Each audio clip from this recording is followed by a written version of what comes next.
Folsom High. It's November 4th and it's time for the Bulldog Bulletin. I'm Casey. And I'm Addison. We've got some announcements today, plus some short films from the video production classes. But first, please stand for the Pledge of Allegiance. Ready?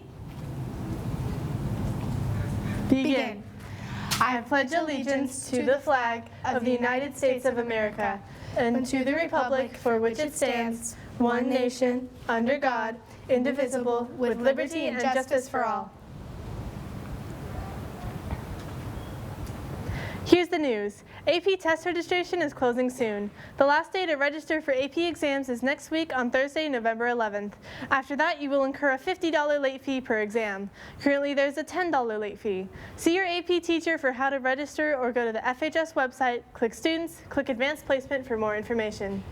Opening next week in the FHS Theater, it's Elf the Musical. Come see the return of live theater performances and start your holiday celebrations early. Performances will be held November 11th through 13th and 18th through 20th at 7 p.m. Tickets are $12 for adults and $10 for students and must be purchased online. Go to r.so/Folsom High School/elf to purchase tickets online. You can also find the link posted on the FHS homepage, on flyers on classrooms, and on the outdoor theater kiosk, and on Folsom High Theater's Instagram bio. Get tickets today and treat yourself to Elf. The Renaissance Fair returned to Folsom this year with costumes, jousting, and fun. Ella Kaplan and I were there to capture the event. Here's Ella's review. Back in September, I had the pleasure of going to the Folsom Renaissance Fair. It's a yearly event here, and people from all over come to join in on the festivities. There was entertainment, activities, and many different vendors. There are people selling swords and knives, dresses and tunics, and even little knickknacks to put on your shelves. There's a lot to do and see, like people in full armor doing combat.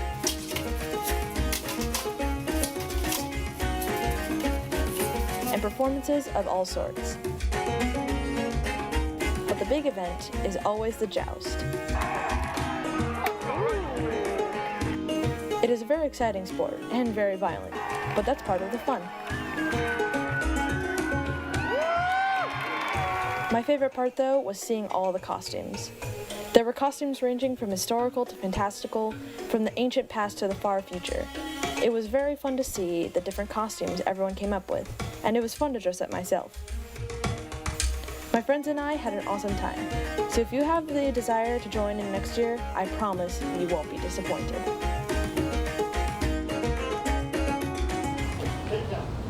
Thanks, Ella.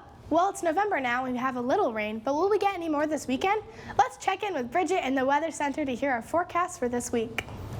Good morning, Bulldogs. It's going to be wet and cool off and on for the next few days.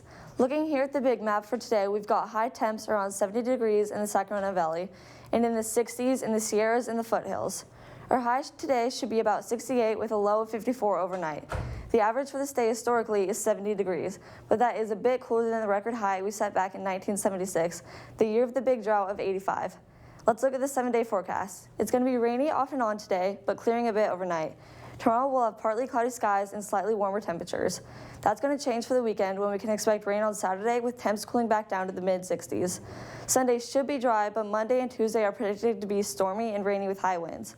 Power outages are likely on Tuesday with the arrival of a big storm. That storm should pass by next Wednesday, but temps will remain cool, only in the mid-60s during the day. So keep your umbrellas handy for the next few days as rain sweeps through the Sacramento area. That's it for the Bulldog Weather Report. Back to you guys. Thanks, Bridget. I'll keep my umbrella handy. In sports, wrestling tryouts continue today. If you want to wrestle, please make sure that you've completed your athletic registration at athleticclearance.com and also uploaded your sports physical. You can print the sports physical form at folsomathletics.com. Wrestling tryouts go from 4 to 6 p.m. today and from 2:30 to 4:30 tomorrow in the FHS Wrestling Room. No experience is needed, and all are welcome. Come be a part of a championship program. Congrats to the Folsom Frost, Soft, and JV football teams. They each finished the season with 10 wins and 0 losses, undefeated in the season. Also, congratulations to Folsom varsity football for earning the number 3 seed in the CIF Sac-Joaquin Section Division I playoffs. Folsom will not play this weekend and then will host the winner of this week's game next week on Friday, November 12th at 7 p.m. Tickets will become available starting this Saturday, November 6th, online at gofan.co. Get your tickets early. Sac Republic Football Club played a game at Sutter Health Park on November 16th, and our reporter Hunter Wexler was there to gather this report.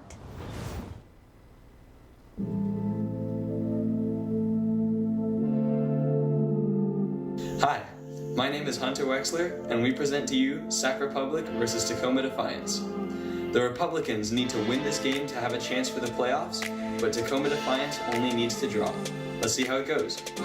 We're in a thick playoff race right now. We don't give up. We keep going. No matter what happens, you keep going, you keep fighting. We are a club that represents our community.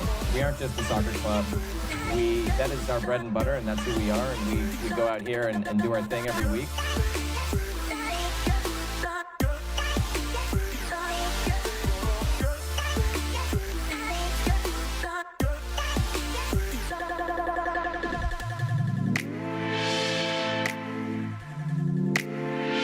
Of his own, battling with Bruin, able to get by. Formella flying, Formella's on the doorstep, it just misses frame. Malik Foster, back for Quayle. Quayle's not afraid from distance, and Quayle just sending it off, and Quayle is hoping for a deflection. We saw what he can do with that in that match against Los Dos. Well, that was an interesting game. Unfortunately, Sac Republic didn't get the win they needed to make the playoffs, but the score is final. Thank you to everyone who came out and watched this game, and good luck next time, Sac Republic. Thanks, Hunter. This year, Video Production 1 students have been working hard on learning how to make digital films. Before we go today, we'd like to share some highlights from their photo essay projects. These are first year, first projects. See what you think.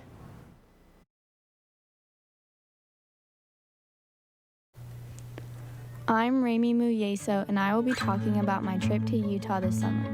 We started down in Zion National Park where we hiked the Narrows. The Narrows is a river that runs down a massive canyon in Zion. We had special shoes that were made just for hiking in rivers and giant wooden poles. Our goal was to get to a place in the river where it splits two ways and is called Wall Street. We ended up making it to Wall Street, but it took us about 3 hours. The next day, we drove to Bryce Canyon National Park where we saw amazing rock formations called hoodoos. We stayed at the Bryce Canyon Lodge, which was right on the edge of the canyon, and in the morning, we hiked down into the canyon on a 3-mile round hike. After we left Bryce Canyon, we drove to Moab. On the first day in Moab, we visited Canyonland National Park where we hiked a short hike to the Mesa Arch. The Mesa Arch is a low, long arch on the side of a cliff that looks kind of like a bridge. On the second day in Moab, we took an ATV tour of the city. We rode up the sides of hills and even saw fossilized dinosaur tracks. At one point, we stopped on top of a mountain and were able to see the Colorado River. On the last day, my dad, sister, and I woke up at 5 a.m. to hike up to Delicate Arch in Arches National Park. We made it to the arch right at sunrise, and luckily there weren't very many people there. The arch was a massive 46 feet, but if you look closely, you could see a bird's nest sitting on top of the arch. By the time we got back to our car at 8 o'clock, the parking lot was already full, and the park was closed. Thank you for listening to my photo essay about my trip to Utah this summer.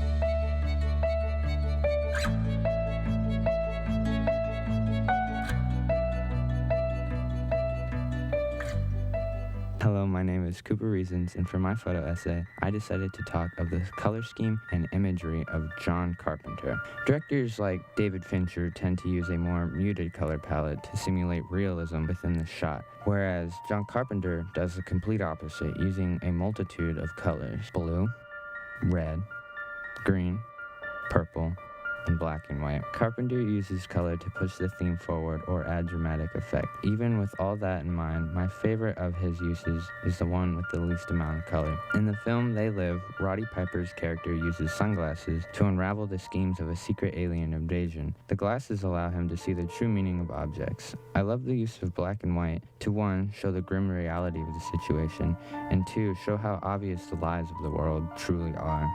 This sort of logic can be applied to all of his shots, and when a shot is not filmed with color, it is either full or almost empty. He does this to either show tension or fear within the character, or make them feel lonely and leave it up to you to guess what's truly out there. John Carpenter is a true master of movies and my personal favorite director. There's so much more I could have talked about, but for time's sake, thanks for listening.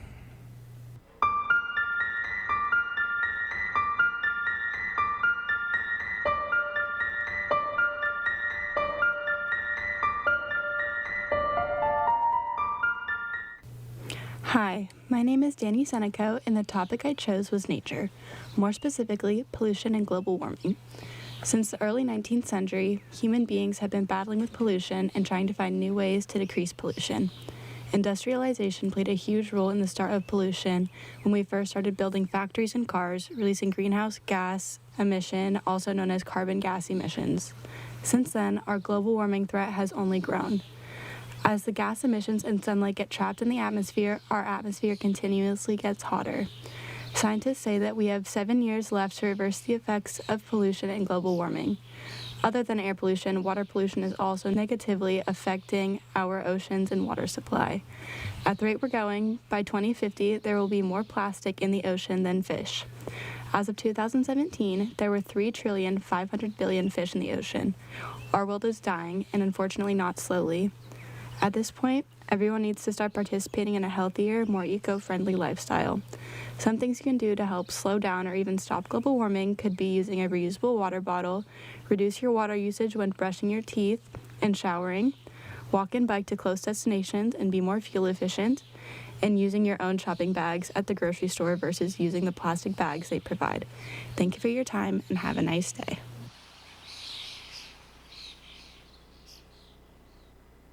Hello, my name is Fabian, and this is my video essay on Yosemite. Yosemite is a national park located in California. It was founded on October 1st, 1890 by John Muir and was the third national park founded. Yosemite is most well known for Half Known, an 8,842-foot peak, along with its many waterfalls and rivers, including Yosemite Falls, which is one of the tallest waterfalls in North America, at 2,425 feet tall. In Yosemite, you can find over 400 different species of animals, including fish, amphibians, reptiles, birds, and mammals. Of California's 7,000 plant species, 20% can be found within Yosemite National Park. Inside Yosemite, you can go camping or stay inside of houses inside the valley. In total, about 3.5 million people visit Yosemite each year. Yosemite has a total area of 1,169 square miles. I have gone to Yosemite about 10 times, and there is always more to do and more to see. Thank you for listening to my presentation.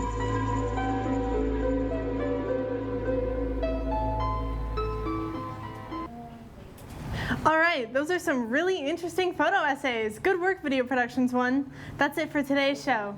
We'll be back tomorrow with more news. Tomorrow is Friday! Yay! Stay dry, Folsom High, and let's make it a great day to be a Bulldog. Ha!